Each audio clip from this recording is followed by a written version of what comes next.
यहाँ उपस्थित मेयर साहब, उपविकास आयुक्त महोदय, डीएफओ साहब, एसी साहब, प्रखंड प्रमुख, पिताजी, सभी जनप्रतिनिधिगण, प्रशासन के सभी पदाधिकारीगण, सभी छात्राएं और जन सामान्य, सभी को सबसे पहले मैं बिहार दिवस की शुभकामनाएं देना चाहती हूँ। हम लोग बिहार दिवस की कड़ी में ही इस कार्यक्रम का भी आयोजन कर रहे हैं। बहुत सारे लोगों ने बहुत सारी बातें कही, क्यों वृक्ष आवश्यक है, इसकी बिहार दिवस में जो ये कार्यक्रम मनाया जा रहा है उसकी सांकेतिकता क्या है। डीडीसी साहब ने इस पर विचार रखा। मुझे एक ही बात कहनी कि हम सब अपनी जिंदगी को बेहतर बनाने के लिए बहुत कुछ करते रहते हैं।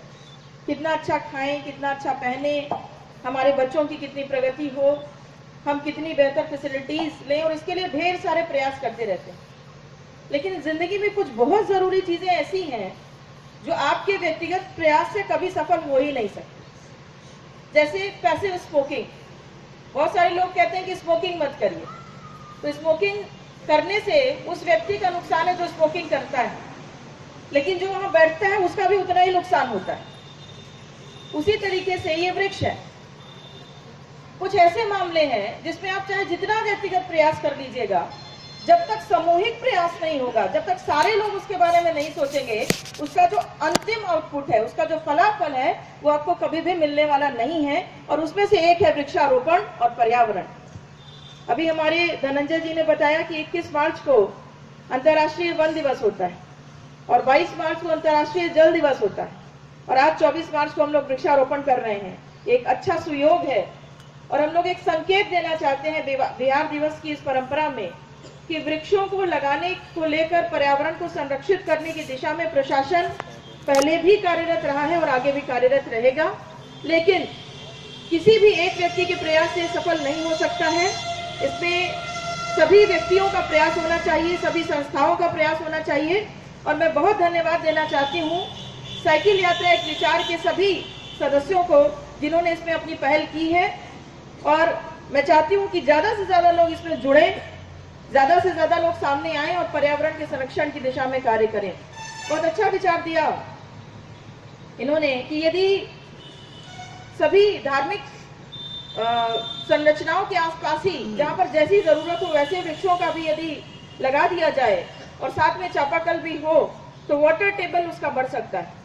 लेकिन मैं एक चीज यहाँ और भी बताना चाहूंगी कि प्रशासन धार्मिकता को देखकर नहीं चलता, आवश्यकता को देख करके चलता है।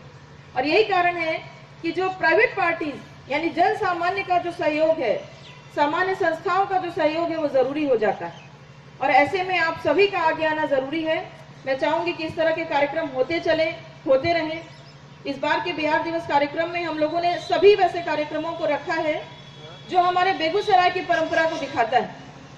मात्र सांस्कृतिक कार्यक्रम ही नहीं रखे गए हैं, बल्कि मैराथन दौड़ रखी गई, कबड्डी प्रतियोगिता रखी गई, वृक्षारोपण कार्यक्रम रखा गया। और ये सारा कार्यक्रम ऐसा नहीं है जो हम लोग आज एक साल में एक बार कर रहे हैं।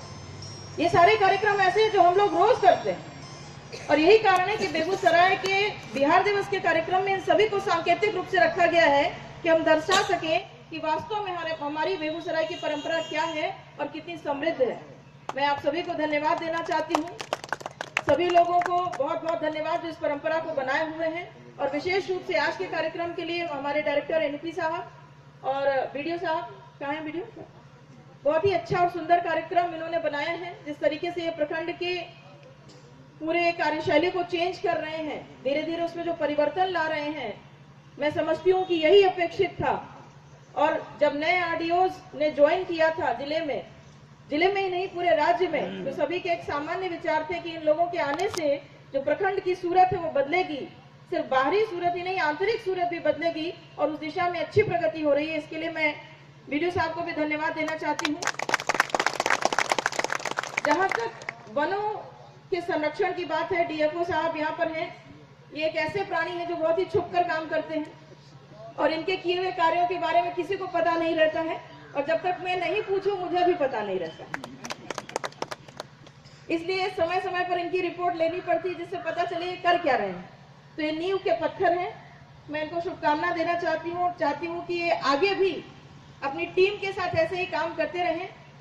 मनरेगा जितना करता है उतना दिखता है, लेकिन वन प्रमंडल जितना करता है उसका 0.5% भी नहीं दिखता। कहाँ रहता है, कहाँ छुप करके करता है। अचानक किसी रास्ते में चलिएगा तो पौधे ही पौधे दिखाई देंगे एक ही तरह के। पता करिए अच्छा ये कहाँ से लगे, तो पता चलता है कि वन प्रमंडल ने लगाया। कब जाते हैं रोक के चले आते हैं, पता भी नहीं चलता।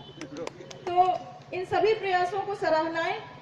और हमारे बीच में बहुत सारे छात्राएं बैठी हुई हैं, मैं उनको ये संदेश देना चाहूंगी कि वे भी अपने जीवन में पर्यावरण के संरक्षण के क्षेत्र में कुछ ना कुछ जरूर करें। मैं समझती हूँ कि यदि एक बच्चा पैदा होता है और हर बच्चे के जन्म पर यदि एक पौधा लगा दिया जाए तो कभी ये ऑक्सीजन वाली समस्या पैदा ही नहीं हो, क्योंकि हमारे भारत की पॉपुलेशन इतनी ज्यादा है कि यदि जितने बच्चे हो जाएं उतने पौधे भी हो जाएं तो कोई समस्या ही नहीं।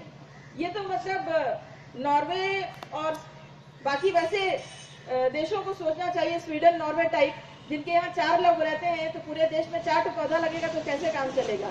तो जितने जन्म हो उतने ही पौधे भी हों, तो शायद इससे खूबसूरत बात कोई नहीं हो सकती है। और हर माता पिता को मैं संदेश देना चाहूंगी कि यदि आप अपने बच्चे के जन्म पर एक पौधा भी लगाते हैं तो आप समाज में दूसरों को सहयोग करते हैं, योगदान करते हैं। इसी के साथ बहुत बहुत धन्यवाद।